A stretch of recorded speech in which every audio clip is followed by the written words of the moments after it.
आज आपण पाण्यामध्ये केक बनवणार आहोत।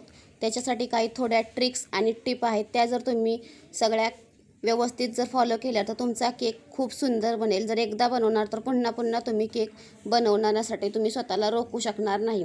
रुईसारखा सॉफ्ट आणि मऊ केक होणार आहे हे नक्कीच आहे।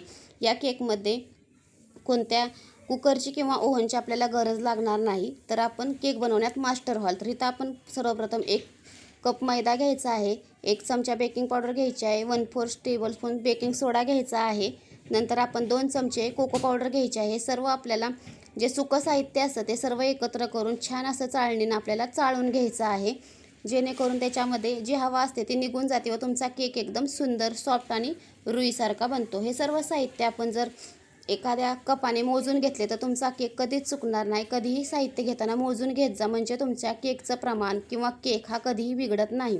सर्व आता आपण एकत्र चाळून घेतल्यानंतर आपण आता दुसऱ्या एका भांड्यामध्ये जे ओले साहित्य असतं म्हणजे दूध तेल असं ते घ्यायचं आहे। सर्वप्रथम इथं मी अर्धा कप पिठी साखर घेतलेली आहे। ज्या कपानं तुम्ही मैदा घेणार आहे त्याच्या अर्धा तुम्हाला पिठी साखर घ्यायची आहे। अर्धा कप दूध घेतलेलं आहे इथं मी। नंतर आपण त्याच्यामध्ये 1/4 कप आपण इथं तेल घालायचं आहे। कोणत्याही खाण्याचं तेल तुम्ही जेवणातलं घालू शकता, ते तेल आपण तिथं घालायचं आहे। नंतर इथं आपण 2 चमचे मिल्क पावडर यूज करणार आहोत। मिल्क पावडरनं तुमच्या केकची टेस्ट खूप सुंदर येते। नंतर इथं आपण अर्धा चमचा कॉफी पावडर घालणार आहोत। हे सर्व जिन्नस आपण एकत्र करून घ्यायचं आहे। मिल्क पावडर व कॉफी पावडर हे दोन्ही ऑप्शनल आहेत, तुम्हाला हवे असतील तरच तुम्ही घालू शकता, तुम्हाला आवडत नसेल तर तुम्ही नाही घातला तरी चालेल। आता आपण एका टोपामध्ये 1 तांब्या पाणी ठेवायचं आहे, गॅस चालू करायचा आहे, त्याच्यामध्ये एक स्टँड ठेवायचं आहे आणि त्या स्टँडवर एखादी प्लेट ठेवायची आहे किंवा अशी जाळी आपल्या कुकरमध्ये असते ना ती ठेवली तरी चालेल। आणि आता आपण झाकणाला आहे ना रुमाल बांधून घ्यायचा आहे, जेणेकरून हवा त्याच्यातून बाहेर जाणार नाही। गॅसची फ्लेम लो ठेवायची आहे। एका डब्याला तेल लावून घ्यायचं आहे, चारही बाजूने तेल लावून घ्या सर्व बाजूनी, म्हणजे तुमचा केक छान असा सुटला जातो। तर तुमच्याकडे बटर पेपर अवेलेबल असेल तो घातला तरी चालेल, नाही घातला तरी पण असं तेल लावून घ्यायचं आहे। कडनं मैदा डस्ट करून घ्यायचा आहे। माझ्याकडे बटर पेपर होता तो मी इथं घातलेला आहे। आता आपण जे मैद्याचं मिश्रण केलं होतं त्याच्यामध्ये जे दूध आणि तेलाचं मिश्रण केलं होतं ते एकत्र ओतून घेणार आहोत आणि एका चमच्यानं मस्त कट आणि फोल्ड ह्या साईडनं आपण मिक्स करून घेणार आहोत।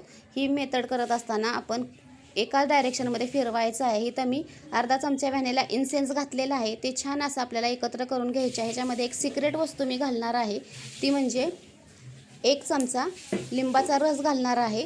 तुमच्याकडे जर विनेगर असेल तर तुम्ही विनेगर घालू शकता, माझ्याकडे अवेलेबल नसल्यामुळं मी इथं लिंबाचा रस घातलेला आहे। सर्व एकत्र फेटून घ्यायचं आहे आणि जास्त वेळ न घालवता आपण लगेच हे मिश्रण डब्यामध्ये ओतून घ्यायचं आहे आणि डबा मस्त टॅप करून आपल्याला लगेचच टोपामध्ये ठेवून द्यायचं आहे। तुम्ही पाहू शकता पाण्याला उकळी आलेली आहे, तर आपण टोपात ठेवून द्यायचं आहे आणि आपल्याला बारीक गॅसवर 35 ते 40 मिनटं हा केक बेक करून घ्यायचा आहे। तुम्ही पाहू शकता मस्त 35 मिनटामध्ये आपला केक तयार झालेला आहे।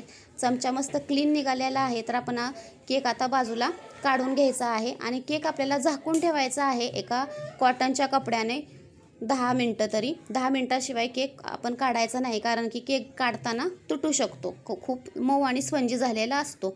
तोपर्यंत आपण काय करायचं, ज्या टोपामध्ये गरम पाणी होतं ना उकळलेलं त्याच टोपामध्ये चॉकलेट आपल्याला मेल्ट करून घ्यायचं आहे। गरम पाणी असतं त्याच्यामुळे त्याच्यामध्ये चॉकलेट आणि 1 चमचा बटर घालायचं आहे आणि चॉकलेट छान असं मेल्ट करून घ्यायचं आहे। चॉकलेट मस्त असतं मेल्ट करून घ्यायचं आहे। चॉकलेट मेल्ट झालं की आपल्याला पुढची प्रोसेस करायची आहे।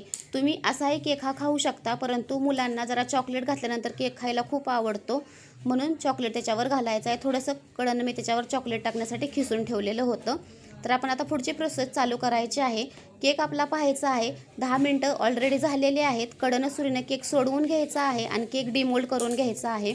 तुम्ही घरी हा केक छान अशा योग्य पद्धतीनं बनवू शकता। मी दिलेल्या टिप्स आणि ट्रिक्स जर फॉलो केल्या तर तुमचाही केक इतका सुंदर बनू शकतो। तुम्ही पाहू शकता मस्त असा केक डिमोल्ड झालेला आहे आणि रुईसारखा सॉफ्ट आणि स्पंजी केक आपण घरच्या घरी तयार केलेला आहे। बेकरीमध्ये आता हायजेनिक पदार्थ व्यवस्थित पदार्थ मिळत नाही, तर आपल्या घरच्या घरी मुलांना ताजा आणि मस्त घरच्या घरी तुम्ही केक देऊ शकता। तर आपण एक सिंपल जुगाड लावून त्याच्यावर चॉकलेट ओतायचं आहे। एका प्लेटमध्ये ताट ठेवलेलं आहे, त्या ताटामध्ये एक छोटीशी प्लेट ठेवून त्याच्यावर स्टँड ठेवून मी त्याच्यावर केक हा ठेवून घेतलेला आहे आणि त्याच्यावर ते चॉकलेट ओतून घेतलेलं आहे। एकदम सोपी ट्रिक्स आहे, तुम्ही कोणतीही क्रीम न लावता काही न लावता घरच्या घरी मुलांना खुश करू शकतात. तर अशा प्रकारे आपण ह्याच्यावर चॉकलेट गनाश जे करून घेतलेलं आहे ते छान त्याच्यावर ओतून घ्यायचं आहे आणि स्प्रेड करून घ्यायचं आहे छान प्रकारे. तुमच्या मनमर्जीनं तुम्ही कोणत्याही प्रकारे हा केक सजवू शकता. इथं मी छोटीशी जी मलाईची पुडी होती ती आणली होती, त्याच्यावर थोड्याशा क्रॅक्स लाईन काढून घेतल्या होत्या आणि एक छोटीशी जेली ठेवलेली होती. तर अशा प्रकारे आपण घरच्या घरी केक करू शकतो. कुकरची गरज पडत नाही, ओव्हनची गरज पडत नाही, केक आपला सुंदर होतो. तुम्हाला माझ्या रेसिपीज कशा वाटतात बघायला विसरू नका. कमेंट्स, फॉलो, सबस्क्राईब नक्की करा.